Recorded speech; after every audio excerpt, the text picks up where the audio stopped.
In 2055, a company uses time travel to offer time safari, which means people can go to the prehistoric ages to hunt dinosaurs.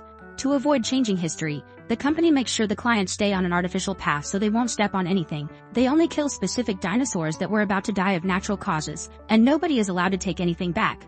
Today's clients are a middle-aged man and his daughter, who are guided by Dr. Travis and a few company employees. Everyone is wearing special suits for the hunt that keep track of their vitals and have cameras to record the whole experience. When they reach the right spot, Travis makes the group wait patiently and reminds them that their guns won't fire until his does. At that moment they hear a mighty roar and the ground shakes under the stomping of a huge dinosaur. The beast runs toward the group, bringing down any tree on its way. The clients are terrified and want to shoot already, but Travis makes them wait until the dinosaur is close enough. At the last second, they all shoot together and the beast is quickly killed, its body sinking in the swamp.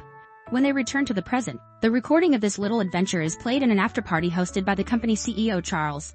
However, Travis doesn't attend the party and stays in his lab working on the machine's AI called Tammy. Soon he's joined by employee Clay, who is also part of the Department of Temporal Regulation, a government agency that makes sure time-traveling companies are following safety protocols. Charles shows up to drag Travis to the party so he can use all his big science words to impress the rich people. The clients are also given the souvenirs from the trip, the suit and the disc with a recording of their adventure. Suddenly Dr. Sonia crashes the party and starts spraying everyone with red wine, calling it blood. Security comes to drag her away while Sonia keeps screaming about the dangers of time travel and the company ruining the future. Travis follows her out and learns that she invented the time-traveling technology, but Charles took the patent from her with a fishy funding contract. Sonia insists time safari will bring terrible consequences and can't understand why Travis supports it, so he takes her to a lab in the zoo. While playing a lion hologram, he explains that he works for Charles so he can study the DNA of extinct animals. Since they can't take samples during hunts, Travis does a remote DNA reading of the dinosaurs, only getting a little bit at a time. Eventually he'll have enough information to reconstruct the whole DNA chain and bring extinct animals back into the world. Since they only hunt animals that were supposed to die from natural causes, Travis thinks they are an alternating history. However, Sonia insists this will only bring chaos and jeopardize the future. Meanwhile, at the company lab, an employee is distracted and accidentally drops the cartridges of frozen liquid nitrogen, which are used as bullets during the hunts. The container breaks, yet the guy puts it in the supplies machine, not noticing the nitrogen leaking on Travis' gun. That next day, Christian and Ted sign up for a hunting trip and Charles takes them to the lab. Travis tells them about the technology and shocks Charles when he says it was all developed by Sonia. Next, the clients are shown how to use the guns, which use frozen liquid nitrogen for bullets so they can dissolve later. This is part of the rules. They must leave nothing in the past and never bring anything to the present. They must always stick to the road, never step off, and never change anything. The clients are given special injections, and once everyone is suited up, they step into the machine and are tightly held still so that the particle beam won't miss a single cell. Lights begin spinning around them and in just a few seconds, they appear in the past.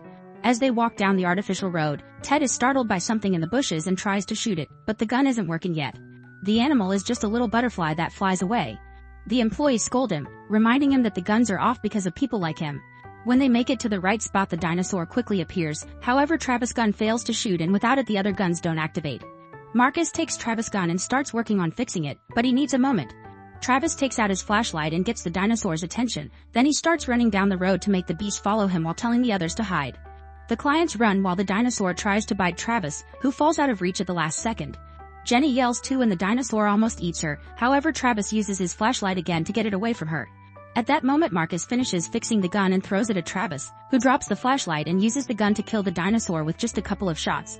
The flashlight rolls down the road and almost falls off, but Jenny catches it just in time. Afterward, everyone regroups and confirms no protocols were broken, so now they can leave. None of them notice the muddy footprint on the road.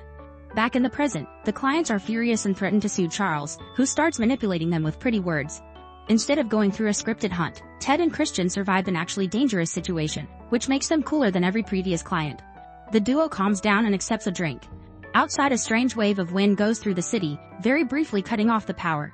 After work, Travis goes home and notices it's hotter than usual. The next morning the temperature is even higher and news broadcasts report on tons of dead fish found on shores.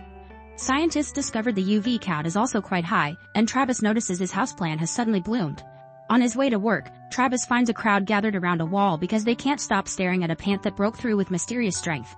Moments later, Travis and the team are taking new clients to the past. To their shock, the dinosaur is still dead right where they left it. Suddenly the volcano in the distance erupts and everyone starts running back into the portal. Travis and Jenny jump in right before the ash can hit them both. Once they're back, they discuss what happened and assume that Tammy missed their entry point by 5 minutes. However, Tammy assures them she sent them to the right coordinates. Clay announces the facility will be closed until further investigation is done and he'll report to the government, ignoring Charles' attempts to manipulate him into cooperating. Soon Tammy is shut down and the entire lab is full of agents. Travis is sure they made a mistake during the previous trip, but Charles doesn't take him seriously. He leaves on a cab, but the trip is interrupted when a hole opens in the middle of the street. Another car falls into it first and Travis' cab tries to dodge, crashing against cafe tables instead. Thankfully, people run out of the way just in time. Travis is also fine, so he approaches the hole and discovers it was caused by fast-growing plants. Afterward, Travis goes to Sonia's building, where he finds a door also taken by plants. When he reaches her apartment, he finds the other tenants at her door protesting about the plants sneaking into all their apartments and blaming her for it. A frustrated Sonia opens the door window and threatens them with a gun to make them leave. Travis tries talking to her, however he's ignored.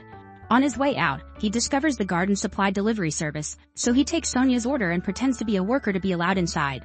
Sonia's apartment is full of plants, but they don't appear to be doing anything weird. Sonia finally realizes who he is and says she's been expecting him, then she takes him upstairs and makes him look through the window.